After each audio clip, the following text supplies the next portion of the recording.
What up, YouTube? You already know. Big Lou, the Latin assassin himself, tapping back in with what it do with Big Lou and MZR2, baby.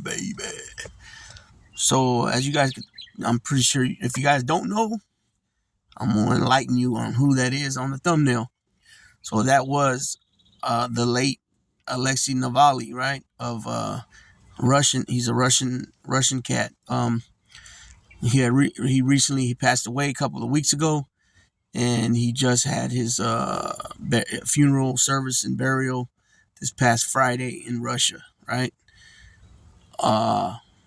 If you don't know who he is, he's an opposition party to the current president of Russia, Vladimir Putin.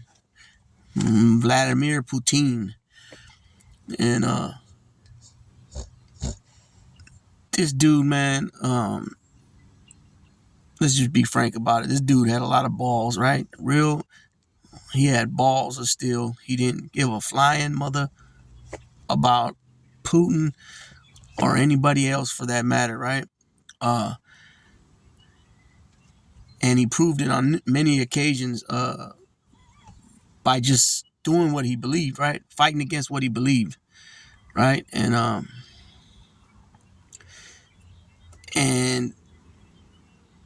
he had been on a couple of different occasions. He had been poisoned with an antiseptic called what is it? I think it was called Zalyanka or something like that. I'll tell you right now for sure the name of it. I think it's I believe it's called Zalyanka or something like that. Oh, Zelyanka. He was coming out of his I think it was back in 2017. He was coming out of his opposition party office, and somebody doused him with that Zelyanka, and it caused his face, his neck, and one of his hands or both his hands to be green. So he walked around with a green face and all that for a minute. But that wasn't the first time they tried doing it, dousing him with that stuff. So he was familiar with that agent already, that chemical agent. Anyways, another time he was poisoned on a plane. I believe he was going to Germany or coming back from Germany, and he got poisoned on the plane. He damn near died that time. So there's been numerous attempts on this guy's life, and this dude was still pushing forward. Like I said, of what he believed in, right? He exposed the corruption at the highest level in the Russian government. And if you guys ain't familiar, what goes on in Russia, just like in North Korea, and I'm pretty sure China as well, you know, you're only allowed to watch propaganda regarding the current government, pretty much, and government.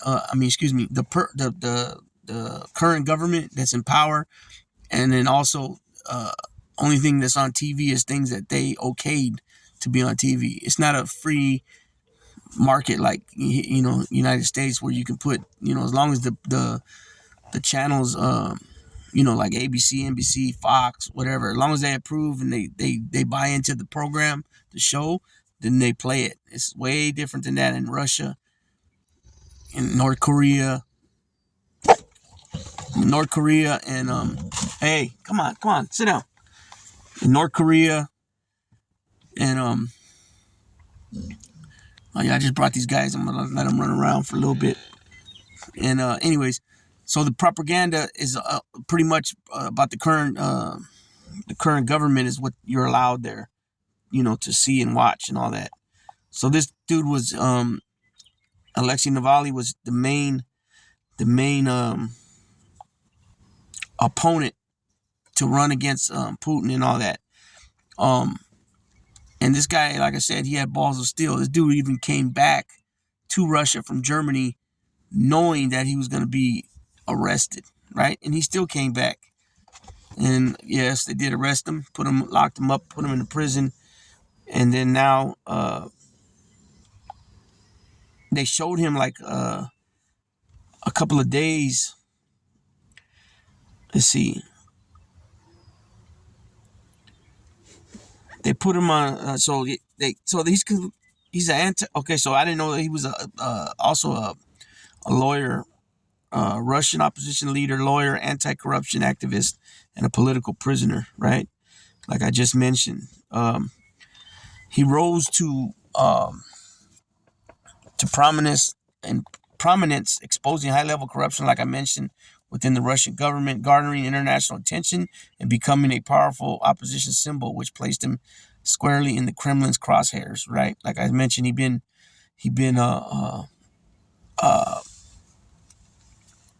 many multiple attempts on his life. Well, this time they got him. He was in prison. It was said that he was walking around on the yard, and then all of a sudden he collapsed. People from his get down.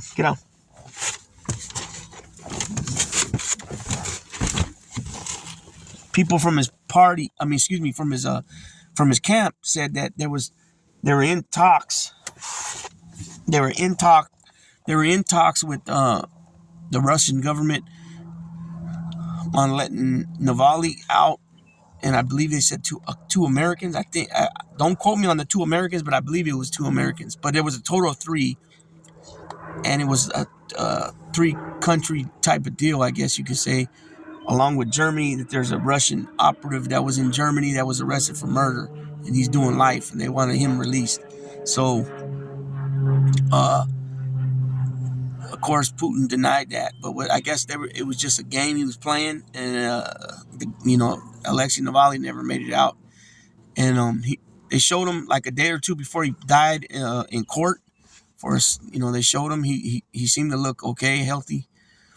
And what they did was, like I said, he passed away. And then what they did was, because his wife, I believe her name is Yulia, and she President Biden met with her and their daughter just recently as well in California. But she was in Germany at a summit when she found out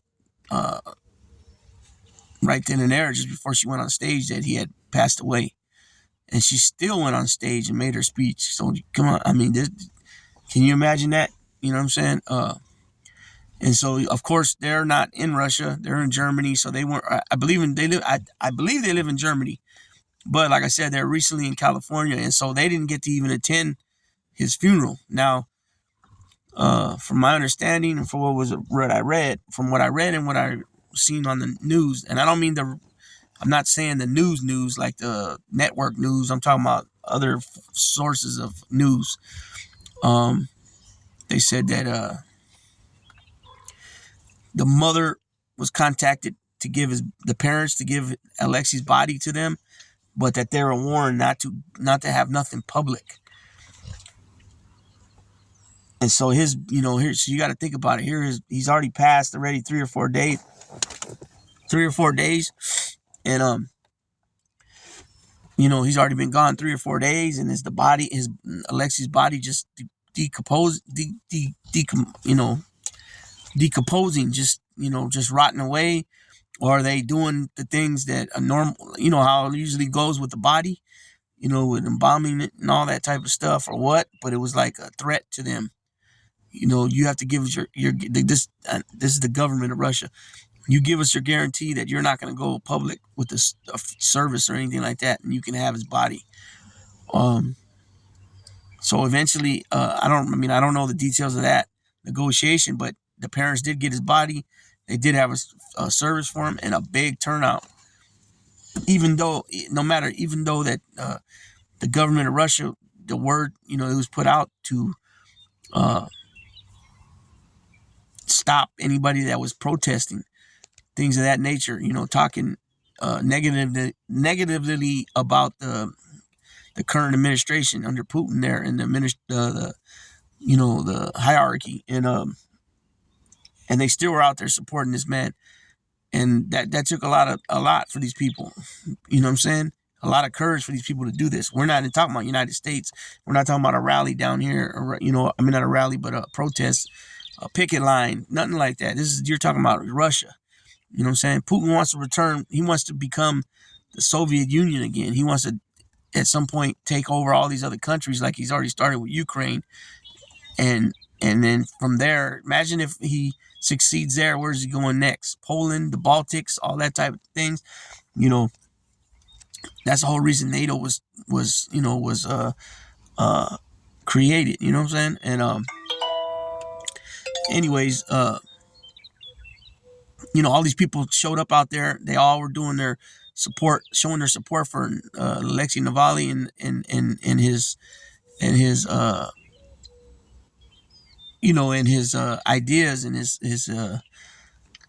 they looked to him as a leader because he was a leader, right, of his party. There, and the parents, the parents got the body and they had a public service, and I heard that it was being enforced that to arrest people for protesting, and from my understanding, they arrested over 100 and some people from that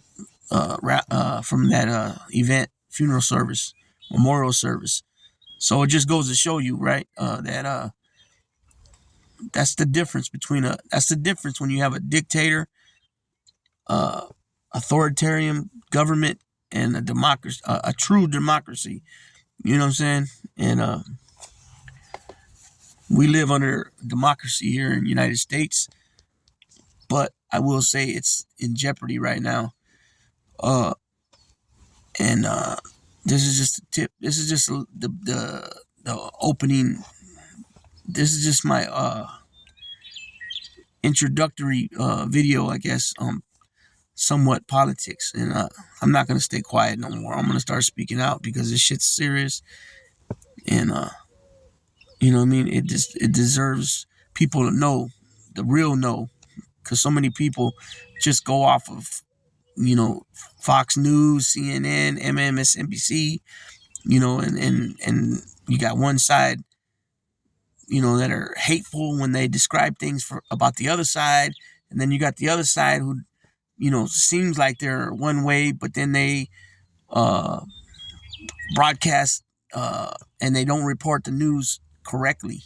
You know what I'm saying? So the fake news, I wouldn't go far as saying fake news, but twisted news, not right, getting the message out right, or not even the message, the actual information out right. Sometimes I believe and it's true. And all you got to do is do your own research, real research, and look at the data. The data don't lie. You know what I'm saying? The data don't lie. And I'm gonna be opening. I'm gonna be speaking on some things, and I know a lot of people ain't gonna agree with me, and that's fine. That's what it's all about. Democracy. You don't have to. Everybody ain't gonna agree, even if you identify as a certain political party. Not everybody within that party is gonna agree with each other. Come on, you know what I'm saying? The thing is, though, be honest, serious, and real about it, and do the best you can to put the facts out there. You know what I'm saying?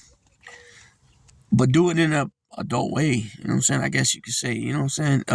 There's all this hate shit is fucking ridiculous. I don't understand it. There's nothing about that that's especially in this day and age, the freaking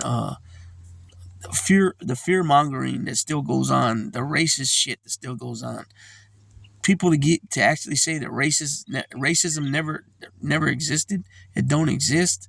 What the fuck? That shit's so fucking. But look, I don't want to say too much because I got different videos and I'm gonna speak about different things. So, with that being said, if you haven't already, and this is the first time you came to the channel, it'd be highly appreciated if you subscribe, liked, and shared the channel with your family, friends, folks, people, gente, buddies, pals, amigos, amicos, and like us Puerto Ricanos say, panas, vaya. And it's real easy. So after hitting that subscribe button, hit the bell notification and then hit all. And you'll get all videos that are dropped from this channel. Pre-recorded videos like this one here, live streams, and shorts. And with that being said, I wish everybody a blessed, positive, and productive remainder of your Sunday.